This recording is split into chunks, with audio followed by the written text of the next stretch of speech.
welcome back to the Question Queens. It's Audrey and Debbie, and today we've got a great video for you, but we're actually starting a series on this. If you're not familiar with Dr. Jordan B. Peterson, he is a clinical psychologist, professor, and pretty much world-renowned. I'm not sure exactly what else to call him, but I know he does tours. He speaks, has a lot of speaking engagements. What he's done is put together all these clips that some of them are included in his books, some are included in his tours, some are included just talking. And we're going to take each one of those. And this is the number one, or this is the beginning of that series. This one overall is about improving your life. And he calls it Success Chasers, but it's 3 hours that will fix your character and soul. I need my soul and character fixed. My character is good. Oh. But I am interested in continuous. I'm always interested in putting a little bow on it, you know. That's right. We can accessorize our souls and our characters. So that's right. It's you got to be intentional about being. And the first one's only like a minute and something long, so it's not too bad. We're going to go ahead and hit the video, and then we'll talk about it afterwards. Sounds great. All right. So excited. There's this idea in the New Testament, if you knock, the door will open. You think, well, that's an unbelievably, naively optimistic statement that no one in their right mind would possibly give any credence to. But the world is a very strange place. And it is the case that your perceptions of the world and the personality that you inhabit orients itself around your fundamental goal. You're goal-directed creatures. You look forward. We point at everything. Like we're arrows that are aimed at, we're either aimed at something or at nothing, but we have to be aimed. And if you aim at something, then the probability that something will come out of that is radically enhanced. And it might not even be what you aim at to begin with, but that's okay, because what do you know? Like, you might be aiming wrong. If you aim and then move forward, your perspective will change, and then maybe you can shift your aim, and that's fine, but at least you're moving forward. And then the future you want to create is the future that you create. And you might as well create it, because you don't have anything better to do. The other thing that's so important to realize, and this is part of the issue with regards to fragility, is you're all in on this game. You've already staked your life on it. And so you, as far as I can tell, you might as well stake your life on something that you regard as worthwhile, because you're staking your life anyways. And what's the alternative? You're going to stake your life on something you don't think is worthwhile? It's like, how is that an improvement? There's no improvement in that.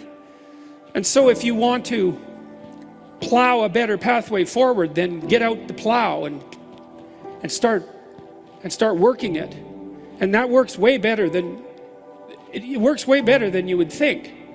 I've often wondered, and I think it's a reasonable thing to wonder, it's like, we're not doing too bad in this world, you know, things are a lot better than they were 50 years ago, and there's a lot of reason to be optimistic, and there's reason to be pessimistic.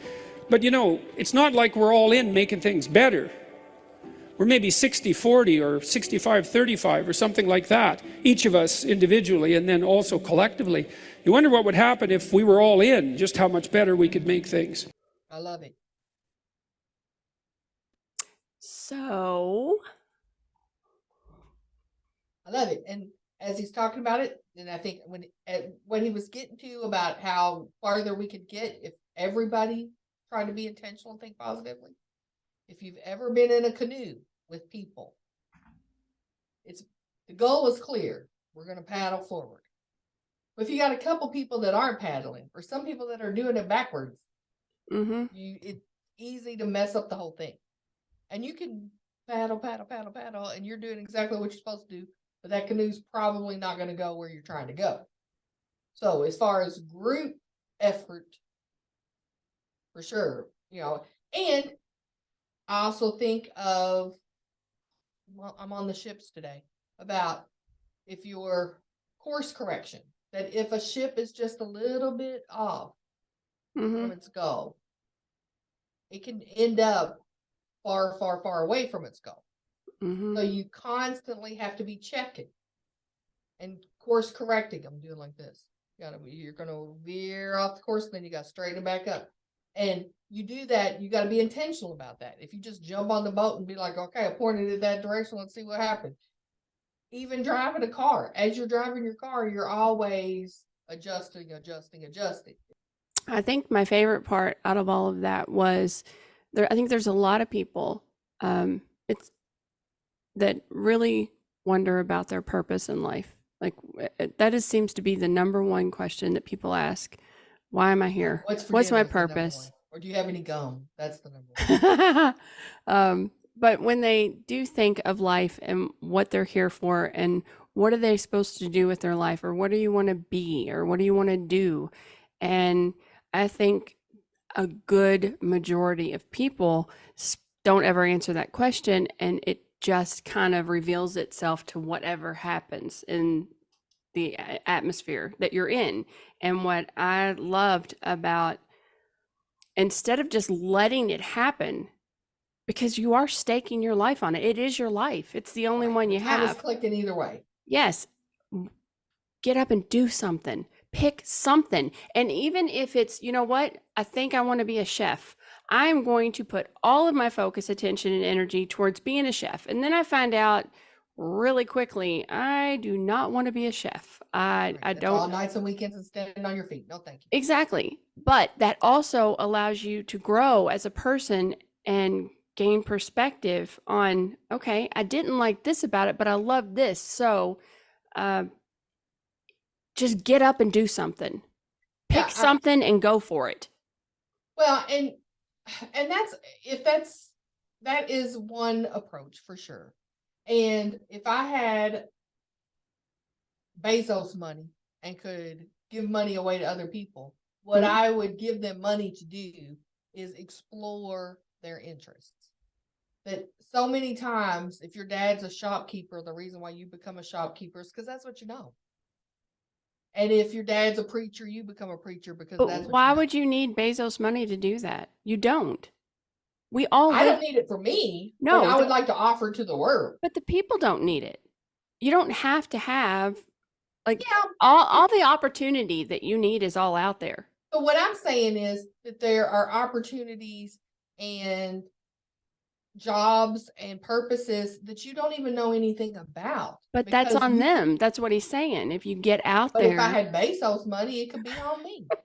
Well, yeah, but you don't need, but that was his whole point. You don't need, you have all the opportunity that you need right there before you. All you have to do is actually look at it, make a decision, and go for it. And that's a great message for people that say, oh, I really want to be a chef. Oh, I want to be married. I want, if you have a clear goal, then that is great advice. But I'm going to say there's a large population of the world that falls into the camp I was in and probably continue to be in, that I don't know what I want to do. But that's what he's saying. Nobody knows. Like, so if you don't know, you're not going to know until you get out there and do it and say, that's not what I want to do. And then you get one step closer to actually figuring out what it is and what your purpose and where you're going to connect. And then when you're putting that energy, you're actually creating your future instead of it just happening. Yeah. I mean, there have been times in my life where I have said, I still don't know what I want to be when I grow up, but I'm making a list of things I don't. Yeah. Well, I honestly thought about you when I heard this, because I know that you get very passionate about things, but you also tend to kind of let things happen where you're at. So I know your potential. I know how brilliant you are. I know, but you really are. And that's not even a compliment. It's the truth. Right. So you have so much potential. But that doesn't mean that's going to bring you happiness to go at 100% for that. It's not always that.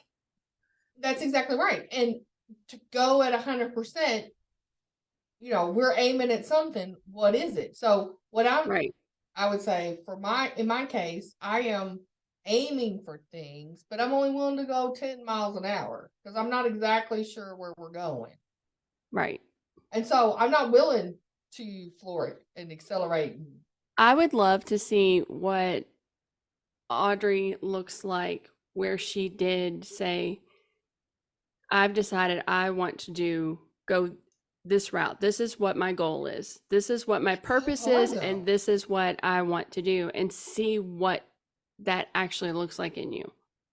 I don't Yeah, know what that would look like. no, and it's so difficult to not get mired in the minutia, because that's what I thought I was doing last year. You may not have noticed, I did notice it, yes.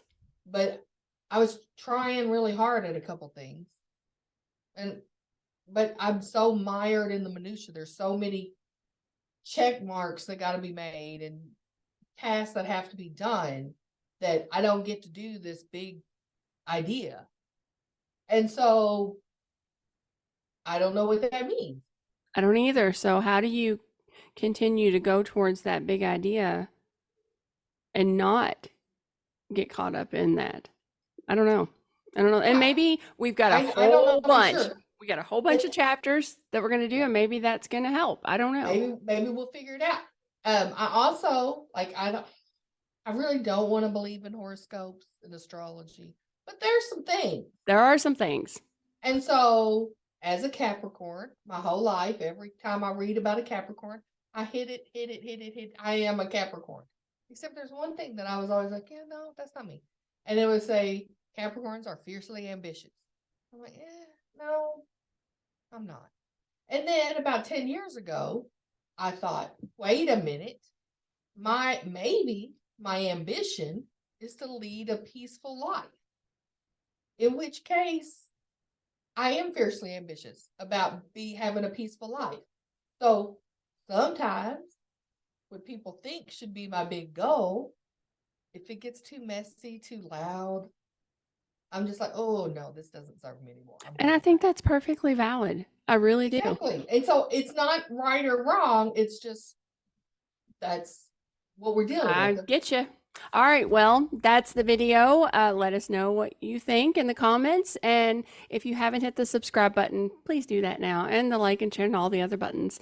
And we will be back with another chapter. And thanks so much. Bye. Bye.